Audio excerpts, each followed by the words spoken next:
ma jeunesse, j'entendis parler de la maison maudite. C'était parce que des gens y étaient morts en quantité anormale. C'était la raison, disait-on, qui avait fait déménager les propriétaires originaux 20 ans après l'avoir construite. C'était tout simplement malsain.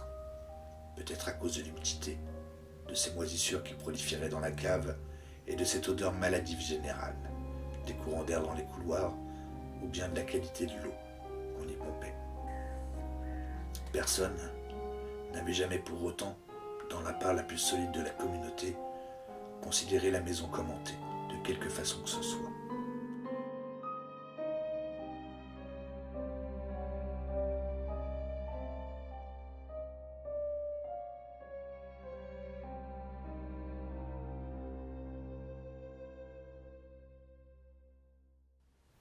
Les plus engagés disaient seulement que c'était une maison pas de chance et ne tentaient pas d'aller plus loin. Ce qui était au-delà de toute discussion, c'est qu'une proportion épouvantable de gens étaient morts ici, ou plus précisément étaient morts ici il y a longtemps, puisque malgré quelques tentatives au cours des 60 dernières années, la maison était restée inhabitée et il y avait été impossible de la louer. Dans mon enfance, la maison maudite était vide, avec ses arbres desséchés et ratatinés, et si vieux. Une herbe aussi louche qu'elle en était suspecte, et des ronces difformes à vous donner des cauchemars.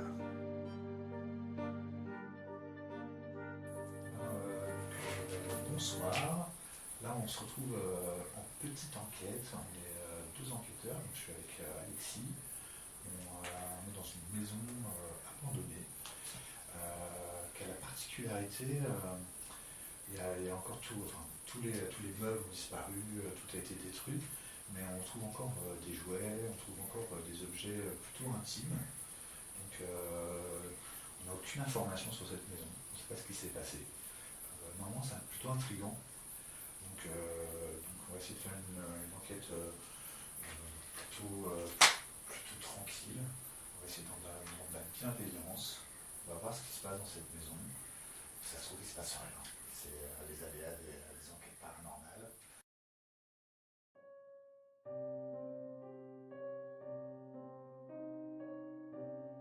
Nous, les enfants, on s'était approprié l'endroit. Et je me souviens encore de mes terreurs de jeunesse. Pas seulement pour l'étrangeté morbide de cette végétation sinistre, mais pour l'atmosphère anormale et l'odeur de la maison délabrée dont nous poussions souvent la porte par simple coup du frisson. Les fenêtres étroites étaient souvent pour la plupart cassées et l'air sans nom de la désolation restait accroché aux boiseries intérieures chancelantes, aux papiers peints en lambeaux, aux escaliers grinçants et au reste du mobilier brisé qu'on y trouvait. La poussière et les toiles d'araignée ajoutaient leur touche de frayeur. Et il aurait été courageux, certes, le gamin qui volontairement aurait osé monter à l'échelle vers le grenier.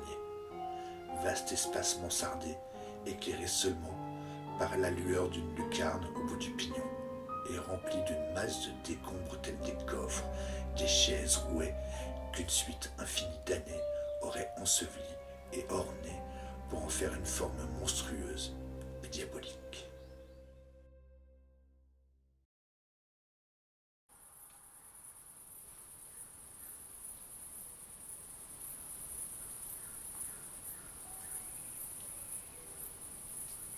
Tu entends?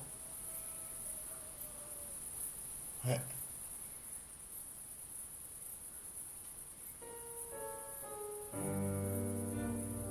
La voix de Nana.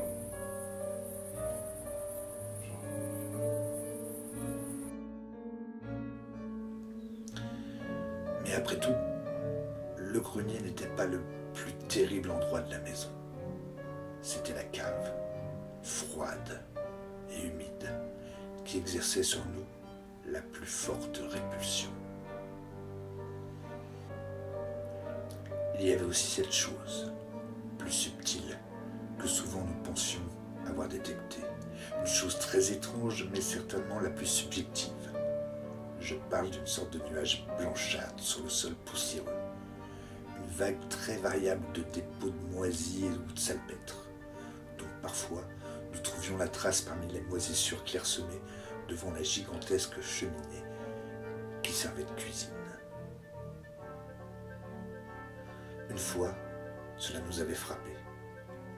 En un instant, tout cela ressemblait étrangement à une figure humaine qui aurait doublé de taille, ou encore que ce soit le cas général et que d'autres fois, il n'y avait pas de dépôt blanc.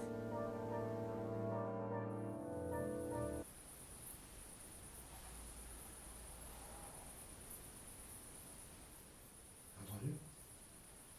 Là, j'étais pas sûr, mais j'ai cru que c'était une voiture ou... Non?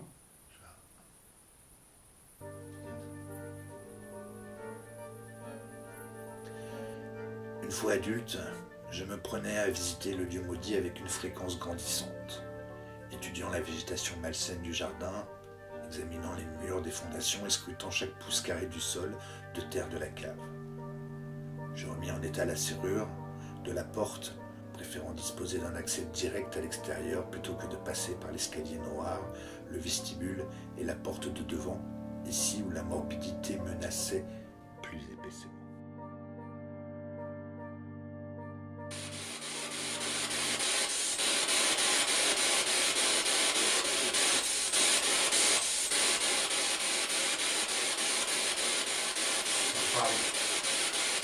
Bon, ça reparle. Notre veille dans la cave commença à 10h du soir, quand s'estompa la lumière du jour, et nous continuâmes à percevoir aucune promesse de développement pertinent. Une lueur faible et filtrée provenait des réverbères au dehors, assaillis par la pluie, et la faible fluorescence de ces détestables moisissures au-dedans laissa apparaître la pierre suintante des murs où toute trace de chaux avait disparu.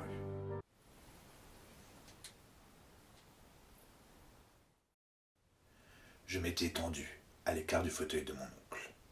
Mon esprit, aussi alerte que mes sens, avait perçu qu'il se passait quelque chose d'inusuel et de grave, parce qu'automatiquement, je bondis et je me retournai. Et ce que je vis était pire encore, ce que je redoutais. Il y a des horreurs au-delà de l'horreur, et ce que je vis était un de ces noyaux, de toutes les hideurs que l'on puisse rêver, et que le cosmos accumule pour les déverser sur quelques malheureux ou quelques maudits. Comment vous vous appelez?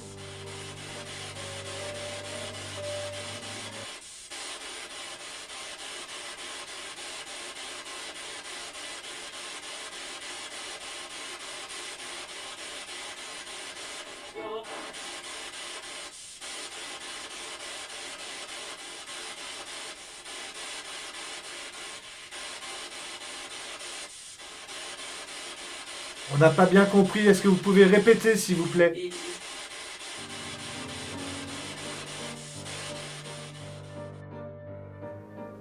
Dans ce vague mélange de jaune et de bleu, la forme de mon oncle avait commencé à se liquéfier d'une façon nauséabonde, dont l'essence écarte toute description, dans lequel de tels changements d'identité venaient traverser l'effacement de son visage, que seule la folie aurait pu le concevoir. Il est à la fois un démon et une multitude, un ossuaire et un spectacle. Illuminé par le mélange de brouillard incertain, ce visage gélatineux assumait une douzaine, non, une centaine d'aspects. Combien de personnes?